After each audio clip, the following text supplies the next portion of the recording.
ഒടുവിലെ തീരുമാനം വന്നിരിക്കുകയാണ് എന്നാണ് റിപ്പോർട്ടുകൾ. ഇന്ത്യ ഓസ്ട്രേലിയ 5ാം ടെസ്റ്റിൽ നിന്നും വിമർശനങ്ങൾക്കും അതുപോലെ റിട്ടയർമെന്റ് റൂമറുകൾക്കും ഇടയിൽ ക്യാപ്റ്റൻ രോഹിത് ഗുരുനാഥ് ശർമ്മ 5ാം ടെസ്റ്റിൽ നിന്നും വിട്ടുനിൽക്കുമെന്ന റിപ്പോർട്ടുകൾ ഇപ്പോൾ വന്നുകൊണ്ടിരിക്കുകയാണ്. ബോർഡർ ഗാവസ്കർ ട്രോഫിയിലെ 5ാം ടെസ്റ്റിൽ ഇന്ത്യൻ ടീമിൽ രോഹിത് ശർമ്മ കളിച്ചേക്കില്ല എന്ന റിപ്പോർട്ടുകൾ ഈ ദിവസം രാവിലെ മുതൽ തന്നെ ഉണ്ടായിരുന്നു. അങ്ങനെയെങ്കിൽ തീർച്ചയായും രോഹിത് ശർമ്മയുടെ അവസാന ടെസ്റ്റാവും കഴിഞ്ഞ മെൽബണിലേത് എന്ന് വേണം കരുതാൻ. രോഹിത് വിട്ടുനിൽക്കുകയാണെങ്കിൽ ജസ്പ്രീത് ബുംറ ഇന്ത്യൻ ടീമിന്റെ നായകനാകും. രോഹിത് ശർമ്മയുടെ അഭാവത്തിൽ ശുഭ്മാൻ ഗിൽ ഇന്ത്യൻ ടീമിലേക്ക് മടങ്ങിയെത്തിയേക്കും. ഇന്ത്യൻ ഓപ്പണർമാരായ യശസ്വി ജയ്സ്വാളിനൊപ്പം KL രാഹുൽ തിരികെ എത്താനുള്ള സാധ്യതയുണ്ട്.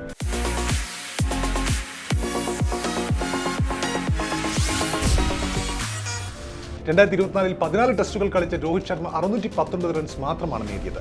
മാർച്ചിൽ ഇംഗ്ലണ്ടിനെതിരെയായിരുന്നു രോഹിത് ശർമ്മയുടെ അവസാന സെഞ്ചുറി പിറന്നത്. ബോർഡർ ഗാവസ്കർ ട്രോഫിയിൽ 3 ടെസ്റ്റുകളിൽ നിന്നായി 30 റൺസ് മാത്രമാണ് രോഹിത് ശർമ്മയുടെ സമ്പാദ്യം. ബോർഡർ ഗാവസ്കർ ട്രോഫി നിലനിർത്താൻ പരമ്പരയിലെ അവസാന മത്സരത്തിൽ ഇന്ത്യക്ക് വിജയം നേടേണ്ടത് അത്യാവശ്യമാണ്. നിലവിൽ നമുക്കറിയാം 2-1 എന്ന നിലയിൽ ഓസ്ട്രേലിയ മുന്നിൽ നിൽക്കുകയാണ്. പരമ്പര സമനിലയിലായാൽ നിലവിലെ ജേതാക്കളായ ഇന്ത്യക്ക് ബോർഡർ ഗവാസ്കർ ട്രോഫി സ്വന്തമാക്കാൻ കഴിയും. ജസ്പ്രീത് ബുംറ നമുക്കറിയാം നായകനായി തിരിച്ചെത്തിയാൽ പെർത്തിലെ ആദ്യ ടെസ്റ്റിലെ വിജയം നേടാനാകുമെന്ന പ്രതീക്ഷയിലാണ് ഇന്ത്യൻ ടീം ഇപ്പോൾ. നമുക്കറിയാം ആദ്യ മത്സരത്തിൽ ബുംറയ്ക്ക് കീഴിൽ ജയിച്ചു തുടങ്ങിയ ഇന്ത്യ 2ാം മത്സരത്തിൽ രോഹിത്തിന് കീഴിൽ 10 വിക്കറ്റിന് തോൽക്കുകയുണ്ടായി. ഗാബ ടെസ്റ്റിൽ മഴ കളിച്ചപ്പോൾ ഇന്ത്യക്ക് ഭാഗ്യത്തിന് സമനില ലഭിച്ചു. 4ാം ടെസ്റ്റിൽ ജയിച്ച് ഓസ്ട്രേലിയ പരമ്പരയിൽ മുന്നിലെത്തുകയായിരുന്നു. അതുകൊണ്ട് തന്നെ 5ാം ടെസ്റ്റിൽ ചില വമ്പൻ മാറ്റങ്ങൾക്ക് ഇന്ത്യ തയ്യാറെടുക്കുകയാണ് എന്ന് തന്നെ വേണം കരുതാൻ. ഇന്ത്യയുടെ സീനിയർ താരങ്ങൾ നിരാശപ്പെടുത്തുന്ന പ്രകടനമാണ് ഇപ്പോൾ കാഴ്ചവെച്ചുകൊണ്ടിരിക്കുന്നത്. ഇതാണ് ഈ പരമ്പരയിൽ ഇന്ത്യയെ പിന്നോട്ടടിക്കുന്നതിൽ ഏറ്റവും പ്രധാന കാരണമായിട്ടുള്ളത്. 5ാം ടെസ്റ്റിൽ എന്ത് വില കൊടുത്തും ജയിക്കേണ്ടതിനാൽ ഇന്ത്യ ചില നിർണായക മാറ്റങ്ങൾ വരുത്തുമെന്ന് നേരത്തെ തന്നെ കഴിഞ്ഞ ടെസ്റ്റിന് ശേഷം തന്നെ റിപ്പോർട്ടുകൾ ഉണ്ടായിരുന്നു. ക്യാപ്റ്റൻ രോഹിത്തിനെ സംബന്ധിച്ചിടത്തോളം ആണെങ്കിൽ ഇന്ത്യയെ മുന്നിൽ നിന്ന് നയിക്കാൻ സാധിക്കുന്നില്ലെന്ന് മാത്രമല്ല പിന്നോട്ടടിക്കുന്ന പ്രകടനമാണ് അദ്ദേഹം ഈ ടെസ്റ്റ് പരമ്പരയിൽ ഉടനീളം കാഴ്ചവെച്ചത്. ഓസ്ട്രേലിയക്കെതിരായ സിഡ്നി ക്രിക്കറ്റ് ടെസ്റ്റിൽ നിന്നും മാറി നിൽക്കാൻ അദ്ദേഹം തീരുമാനിച്ചതോടെ ഇന്ത്യൻ ക്യാപ്റ്റന്റെ ഒരു ടെസ്റ്റ് കരിയറിനും ഏതാണ്ട് അവസാനമായി എന്ന് തന്നെ വേണം നമുക്ക് അനുമാനിക്കാൻ. ഔദ്യോഗികമായി ഒരു വിരമിക്കൽ പ്രഖ്യാപനം അദ്ദേഹം നടത്തിയിട്ടില്ലെങ്കിലും ഓസ്ട്രേലിയക്കെതിരെ മെൽബണിൽ കളിച്ച അവസാന ടെസ്റ്റാവും അദ്ദേഹത്തിന്റെ കരിയറിലെ ഏറ്റവും അവസാനത്തെ ടെസ്റ്റ് എന്നാണ് പുറത്തുവരുന്ന റിപ്പോർട്ടുകൾ. സിഡ്നിയിൽ ജയിച്ചാൽ പോലും ലോക ടെസ്റ്റ് ചാമ്പ്യൻഷിപ്പിന്റെ ഫൈനലിൽ എത്താൻ ഇന്ത്യക്ക് മുന്നിൽ നേരിയ സാധ്യത മാത്രമാണ് ഇനി അവശേഷിക്കുന്നത്. ഈ സാഹചര്യത്തിൽ ജൂണിൽ നടക്കാനിരിക്കുന്ന ലോക ടെസ്റ്റ് ചാമ്പ്യൻഷിപ്പ് ഫൈനലിലോ അല്ലെങ്കിൽ അടുത്ത ലോക ടെസ്റ്റ് ചാമ്പ്യൻഷിപ്പിലോ രോഹിത് ശർമ്മ കളിക്കാനുള്ള സാധ്യത വളരെ വിദൂരമാണ്. ഈ വർഷം ജൂണിൽ ഇംഗ്ലണ്ടിനെതിരെയാണ് ഇനി ഇന്ത്യയുടെ ടെസ്റ്റ് പരമ്പരയുള്ളത്. അതിന് ഏതാണ്ട് ഒരു 6 മാസം ബാക്കിയുണ്ട് എന്നതിനാൽ രോഹിത്തിന് ഇനി ഒരു തിരിച്ചുവരവ് അസാധ്യമായിരിക്കുമെന്നാണ് കരുതപ്പെടുന്നത്. നേരത്തെ നമുക്കറിയാം T20 ലോകകപ്പ് നേട്ടത്തോടെ T20 ക്രിക്കറ്റിൽ നിന്നും വിരമിച്ച രോഹിത് അടുത്ത മാസം പാകിസ്ഥാനിൽ നടക്കാനിരിക്കുന്ന ചാമ്പ്യൻസ് ട്രോഫിയോടെ ഏകദിന ക്രിക്കറ്റിനോടും വിട പറയുമെന്ന് തന്നെയാണ് കരുതപ്പെടുന്നത്. അവസാനം കളിച്ച 9 ടെസ്റ്റുകളിൽ 10.93 മാത്രമാണ് അദ്ദേഹത്തിന്റെ ബാറ്റിംഗ് ശരാശരി. ഓസ്ട്രേലിയക്കെതിരെ പരമ്പരയിലാവട്ടെ 6.2 മാത്രമാണ് രോഹിത്തിന്റെ ബാറ്റിംഗ് ശരാശരി. ഓസ്ട്രേലിയക്കെതിരായ പരമ്പരയ്ക്ക് മുമ്പ് നാട്ടിൽ ന്യൂസിലാൻഡിനെതിരെ ടെസ്റ്റ് പരമ്പരയിൽ 3-0 തോറ്റ് നാണക്കേടിന്റെ ഒരു റെക്കോർഡും രോഹിത്തിന്റെ തലയിലായിരുന്നു. അപ്പോൾ ക്യാപ്റ്റൻ എന്ന നിലയിലും നമുക്കറിയാം രോഹിത്തിന്റെ പ്രകടനം ആ പരമ്പരയിൽ മാത്രമല്ല ഈ പരമ്പരയിലും പലപ്പോഴും ചോദ്യം ചെയ്യപ്പെട്ടിട്ടുണ്ട്. മെൽബൺ ടെസ്റ്റിൽ ഓസ്ട്രേലിയൻ വാലറ്റക്കാർ പീസിലുള്ളപ്പോൾ പോലും ഡിഫൻസീവ് ഫീൽഡ് സെറ്റ് ചെയ്ത രോഹിത്തിന്റെ തന്ത്രങ്ങൾക്കെതിരെ മുൻ താരങ്ങളും ഈ സമയത്ത് രംഗത്ത് വന്നിരുന്നു. ബാറ്റർ എന്ന നിലയിൽ ഒട്ടും ഭേദമല്ല ക്യാപ്റ്റൻ എന്ന നിലയിലും രോഹിത്തിന് നേരെ ഉയരുന്ന ഇത്തരം ചോദ്യചിഹ്നങ്ങൾ. മെൽബണിൽ നെതൻ ലിയോണും സ്കോട്ട് ബോളണ്ടും ഓസീസിന്റെ 10ാം വിക്കറ്റിൽ അപ്രതീക്ഷിത ചെറുത്തുനിൽപ്പ് നടത്തിയപ്പോൾ ക്ലോസ് ഇൻ പൊസിഷനിൽ ഫീൽഡർമാരെ വിന്യസിച്ചുകൊണ്ട് ബാറ്റർമാരെ വാലറ്റ ബാറ്റർമാരെ സമ്മർദ്ദത്തിലാക്കാൻ രോഹിത് ശ്രമിച്ചില്ല എന്നതാണ് ഏറ്റവും പ്രധാനപ്പെട്ട വിമർശനം. ഒരു ബാറ്റർ എന്ന നിലയിലും ക്യാപ്റ്റൻ എന്ന നിലയിലും അദ്ദേഹത്തിന്റെ പ്രകടനം മോശമായതോടെയാണ് നിർണായകമായ ഈ സിഡ്നി ടെസ്റ്റിൽ കളിക്കാനില്ല എന്ന അദ്ദേഹത്തിന്റെ തീരുമാനം ഇപ്പോൾ ഉണ്ടായിരിക്കുന്നത്. അതിനൊപ്പം ചില സമയങ്ങളിൽ രോഹിത്തിനേക്കാൾ വിരാട് കോഹ്ലിയാണ് ക്യാപ്റ്റൻ എന്ന് തോന്നിപ്പിക്കുന്ന രീതിയിലായിരുന്നു ഫീൽഡിലെ ഗ്രൗണ്ടിലെ പല തീരുമാനങ്ങളും കഴിഞ്ഞ ടെസ്റ്റ് മത്സരങ്ങളിൽ ഉണ്ടായത് എന്നത് നമ്മൾ ഇവിടെ ചേർത്ത് വായിക്കണം. വൈറ്റ് ബോൾ ക്രിക്കറ്റിൽ 3 ഡബിൾ സെഞ്ചുറികളും T20 ക്രിക്കറ്റിൽ 5 സെഞ്ചുറികളും ഒക്കെ ഉണ്ടെങ്കിലും രോഹിത് ശർമ്മ ഇന്ത്യൻ ടെസ്റ്റ് ടീമിൽ ഏതാണ്ടൊരു 5 വർഷങ്ങൾക്ക് മുമ്പ് മാത്രമായിരുന്നു അദ്ദേഹം ഒരു സ്ഥിര സാന്നിധ്യമായി മാറിയത്. 2013 ടെസ്റ്റിൽ വെസ്റ്റ് ഇൻഡീസിനെതിരെ സെഞ്ചുറിയുമായി ഇന്ത്യയുടെ മധ്യനിരയിൽ അരങ്ങേറിയ താരമാണ് രോഹിത് ശർമ്മ. അന്ന് 2ാം ടെസ്റ്റിലും സെഞ്ചുറി നേടിയെങ്കിലും പിന്നീട് പലപ്പോഴും ആ മികവ് അദ്ദേഹത്തിന് നിലനിർത്താൻ സാധിച്ചില്ല. സച്ചിൻ വിരമിച്ച ടെസ്റ്റിലൊക്കെ അദ്ദേഹം കളിച്ചിരുന്നു. ടെസ്റ്റിൽ സ്ഥിര സാന്നിധ്യമല്ലെങ്കിലും ആ സമയത്ത് ഏകദിന മത്സരങ്ങളിൽ അതുപോലെ T20 മത്സരങ്ങളിൽ അദ്ദേഹം മികവിന്റെ പാരമ്യത്തിലായിരുന്നു. അങ്ങനെ ലിമിറ്റഡ് ഓവർ മത്സരങ്ങളിൽ ഹിറ്റായതോടുകൂടിയാണ് അദ്ദേഹം ടെസ്റ്റിലും ഓപ്പണറായി ഇറങ്ങാൻ തുടങ്ങിയത്. രോഹിത്തിന്റെ ടെസ്റ്റ് കരിയറിലേക്ക് വരുമ്പോൾ 2019 ലോകകപ്പിലെ ഏകദിന ലോകകപ്പ് ലോകകപ്പിലെ അസാമാന്യ ഫോം ആയതോടുകൂടിയാണ് ഒരു അവഗണിക്കാനാവാത്ത ശക്തിയായി രോഹിത് ടെസ്റ്റിലും മാറിയത്. അതോടെയാണ് ടെസ്റ്റ് ക്രിക്കറ്റിലേക്കും അതിനുശേഷമാണ് അദ്ദേഹത്തിന് കൂടുതൽ അവസരം ലഭിച്ചത്.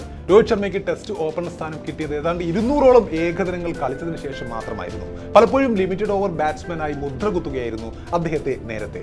എങ്കിലും കിട്ടിയ അവസരം മുതലാക്കി ടെസ്റ്റിലും തന്റെ പ്രതിഭയ്ക്കൊത്ത് കളിച്ചു തുടങ്ങിയ രോഹിത്തിന് ഏറെക്കാലത്തെ കാത്തിരിപ്പിന് ശേഷം ടെസ്റ്റിൽ ഓപ്പണർ സ്ഥാനം നൽകിയപ്പോൾ ആദ്യ മത്സരത്തിൽ തന്നെ അദ്ദേഹം ശോഭിക്കുകയുണ്ടായി. ചെറിയ ശോഭയൊന്നുമില്ല, ഏതാണ്ട് ഒരു പത്തരമാറ്റ് ശോഭ എന്ന് തന്നെ വിളിക്കണം ആ ഇന്നിംഗ്സിനെ.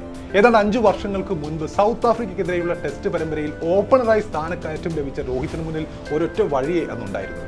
കഴിഞ്ഞ പരമ്പരകളിലെല്ലാം ടെസ്റ്റ് ടീമിൽ ഉണ്ടായിരുന്നെങ്കിലും കളിക്കാൻ ഏകദിനത്തിലെ ആ സമയത്തെ ഇന്ത്യയുടെ ഈ നമ്പർ 1 ഓപ്പണർക്ക് അവസരം ലഭിച്ചിരുന്നില്ല. പക്ഷേ രോഹിത്തിന് വേണ്ടി ആരാധകരുടെ മുറവിളിയും ആ സമയത്ത് സജീവമായിരുന്നു. ടെസ്റ്റിൽ മധ്യതര ബാറ്റ്സ്മാൻ ആയിട്ടായിരുന്നു രോഹിത്തിനെ അതിനു മുമ്പുള്ള പരമ്പരകളിലെല്ലാം ഇന്ത്യ പരീക്ഷിച്ചിരുന്നത്. ആ സമയത്തെ ടെസ്റ്റ് മധ്യനിരയാണെങ്കിൽ അജിങ്ക്യ രഹാനെയുടെയും ഹനുമ വിഹാരിയുടെയും കൈകളിൽ ഏതാണ്ട് ഭദ്രമായിരുന്നു താരം. അപ്പോൾ ഈ ഒരു ഘട്ടത്തിൽ രോഹിത് ശർമ്മയെ എങ്ങനെ ടെസ്റ്റ് ടീമിൽ ഉൾപ്പെടുത്തുമെന്ന ആലോചനകൾക്കിടയിലാണ് സൗത്ത് ആഫ്രിക്കയ്ക്കെതിരായ മത്സരങ്ങളിൽ അദ്ദേഹത്തെ ഓപ്പണറായി ഒന്ന് പരീക്ഷിച്ച് നോക്കാം എന്ന ചിന്ത വരുന്നത്. ഓപ്പണറായി അദ്ദേഹം പരാജയപ്പെട്ടാൽ സ്ഥിരം ഓപ്പണേഴ്സായ മുരളി വിജയെയോ അതുപോലെ ശിഖർ ധവാനെയോ KL രാഹുലിനെയോ ഒക്കെ തിരിച്ചു വിളിക്കുകയും ആവാം എന്ന ഓപ്ഷനും അന്ന് സെലക്ടർമാർക്ക് മുന്നിലുണ്ടായിരുന്നു. അപ്പോൾ ഒരു പരീക്ഷണം എന്ന് പറയാവുന്ന ഈ തീരുമാനം പക്ഷേ ക്ലിക്കാവുന്ന കാഴ്ചയാണ് അന്ന് വിശാഖപട്ടണത്ത് നമ്മൾ കണ്ടത്. സെഞ്ചുറി തികച്ചതിനൊപ്പം ഒരുപിടി ഓപ്പണിംഗ് നേട്ടങ്ങളും തന്റെ പേരിലാക്കിയ ഇന്നിംഗ്സ് ആയിരുന്നു അന്ന് സൗത്ത് ആഫ്രിക്കയ്ക്കെതിരെ രോഹിത് ശർമ്മ നേടിയത്. പ്രധാനമായും അന്ന് ഓപ്പണിംഗ് കൂട്ടുകെട്ടിന്റെ കാര്യത്തിലാണ് രോഹിത്തും അദ്ദേഹത്തിന്റെ സഹ ഓപ്പണറായ മായങ്ക് അഗർവാളും ചേർന്ന ജോഡിയുടെ വിജയ കുതിപ്പുണ്ടായത്. സൗത്ത് ആഫ്രിക്കയ്ക്കെതിരെ അന്ന് മത്സരത്തിൽ ഒന്നാം ദിനം കളി അവസാനിപ്പിക്കുമ്പോൾ ഇന്ത്യ വിക്കറ്റ് നഷ്ടപ്പെടാതെ 202 റൺസാണ് എടുത്തത്. അതിൽ 115 റൺസും രോഹിത്തിന്റെ ബാറ്റിൽ നിന്നായിരുന്നു. അതിനു മുമ്പ് കഴിഞ്ഞ 24 ടെസ്റ്റുകളിലായി ഇന്ത്യയുടെ ഒരു ഓപ്പണിംഗ് ജോഡിയും ഒന്നാം വിക്കറ്റിൽ 100 റൺസ് കൂട്ടുകെട്ട് നേടിയിട്ടില്ല എന്ന് അറിയുമ്പോഴാണ് അന്നത്തെ രോഹിത് മായങ്ക് അഗർവാൾ കൂട്ടുകെട്ടിന്റെ മഹത്വം മനസ്സിലാവുക. ഈ സഖ്യം സെഞ്ചുറി കൂട്ടുകെട്ടും കഴിഞ്ഞ് ഡബിൾ സെഞ്ചുറിയിലേക്കും അന്ന് കടക്കുകയുണ്ടായി. ആ സമയങ്ങളിലായി മുരളി വിജയ്, ശിഖർ ധവാൻ, പൃഥ്വി ഷാ, KL രാഹുൽ തുടങ്ങി നിരവധി ഓപ്പണേഴ്സിനെ പലതവണ പരീക്ഷത്തിന് ശേഷമാണ് രോഹിത്തിന് ഒരു അവസരം ലഭിക്കുന്നത്. അന്ന് 154 പന്തിൽ 10 4ഉം 4 6ഉം സഹിതമാണ് രോഹിത് തന്റെ 4ാം ടെസ്റ്റ് സെഞ്ചുറിയിലെത്തിയത്. മധ്യനിരയിൽ തുടങ്ങി ഓപ്പണറായി എത്തിയ ആദ്യ ഇന്നിംഗ്സിൽ തന്നെ സെഞ്ചുറി നേടിയതോടെ വർഷങ്ങളോളം ഇന്ത്യയുടെ വെടിക്കെട്ട് ഓപ്പണറായി ശോഭിച്ച വീരേന്ദ്ര സെവാഗിനോടാണ് അന്ന് ആരാധകർ രോഹിത് ശർമ്മയെ ഉപമിച്ചത്. രോഹിത്തിന്റെ കരിയർ തന്നെ മാറ്റിമറിച്ച ഒരു ഇന്നിംഗ്സ് ആയിരുന്നു അത്. അതിനുശേഷം രോഹിത് ഇന്ത്യയുടെ സ്ഥിരം ടെസ്റ്റ് ഓപ്പണറായി മാറുന്നു. മികച്ച ഫോമിന്റെ അടിസ്ഥാനത്തിൽ വിരാട് കോഹ്ലിക്ക് ശേഷം ഇന്ത്യയുടെ ക്യാപ്റ്റനുമായി അദ്ദേഹം മാറുന്നു. എങ്കിലും കഴിഞ്ഞ ഒരു വർഷമായി രോഹിത്തിന്റെ ഫോമിന് മങ്ങലേൽക്കുന്ന കാഴ്ചയാണ് നമ്മൾ കണ്ടത്. കരിയറിൽ ഇതുവരെ 67 ടെസ്റ്റുകളിൽ കളിച്ചെങ്കിലും രോഹിത്തിന്റെ ബാറ്റിംഗ് ശരാശരി ഇപ്പോഴും 40കളിൽ തന്നെയാണ്, 40.58. 12 സെഞ്ചുറികളും ഒരു ഡബിൾ സെഞ്ചുറിയും 18 അർദ്ധ സെഞ്ചുറിയും ഉൾപ്പെടെ 4302 റൺസാണ് രോഹിത്തിന്റെ ടെസ്റ്റിലെ സമ്പാദ്യമുള്ളത്. നേരത്തെ തന്നെ നമുക്കറിയാം ഓസ്ട്രേലിയക്കെതിരായ ഈ ബോർഡർ ഗവാസ്കർ ട്രോഫിയിലെ ഈ 5ാം ടെസ്റ്റ് ക്രിക്കറ്റ് മത്സരം ആരംഭിക്കാനിരിക്കെ ഇന്ത്യൻ ടീമിനെ വളരെ കൂടുതൽ പ്രതിരോധത്തിലാക്കിയിരുന്നു ഇന്ത്യൻ ഡ്രസ്സിംഗ് റൂമിൽ നിന്നും പുറത്തു വന്ന ചില വിവാദങ്ങൾ. 4ാം ടെസ്റ്റ് തോറ്റതോടെ 2-1 പരമ്പരയിൽ ഇന്ത്യ പിന്നിലായിരുന്നു. സീനിയർ താരങ്ങളുടെ പ്രകടനത്തിൽ നിശിത വിമർശനം ഉന്നയിച്ച കോച്ച് ഗംഭീർ പ്രകടനം മെച്ചപ്പെടുത്തിയില്ലെങ്കിൽ സീനിയർ താരങ്ങളെ ടീമിൽ നിന്ന് ഒഴിവാക്കാൻ മടിക്കില്ലെന്ന മുന്നറിയിപ്പും നൽകിയതായി ആ സമയത്ത് ഇന്ത്യൻ ടീം വൃത്തങ്ങളെ ഉദ്ധരിച്ചുകൊണ്ട് ദേശീയ മാധ്യമങ്ങൾ റിപ്പോർട്ട് ചെയ്തിരുന്നു.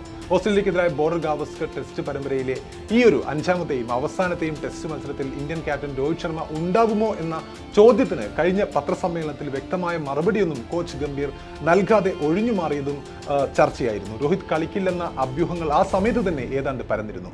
പതിവിന് വിപരീതമായി ഗംഭീർ ഒറ്റയ്ക്കാണ് ഈ വാർത്താ സമ്മേളനത്തിലെത്തിയത്. അതോടെ സ്വാഭാവികമായും 5ാം ടെസ്റ്റിന് രോഹിത് ശർമ്മ ഉണ്ടാകുമോ എന്ന ചോദ്യം ഗംഭീറിന് നേരെ ഉയരുന്നു. നാളെ പിച്ച് നോക്കിയിട്ടായിരിക്കും 11 തിരഞ്ഞെടുക്കുക എന്നായിരുന്നു ഗംഭീറിന്റെ ആ സമയത്തെ മറുപടി.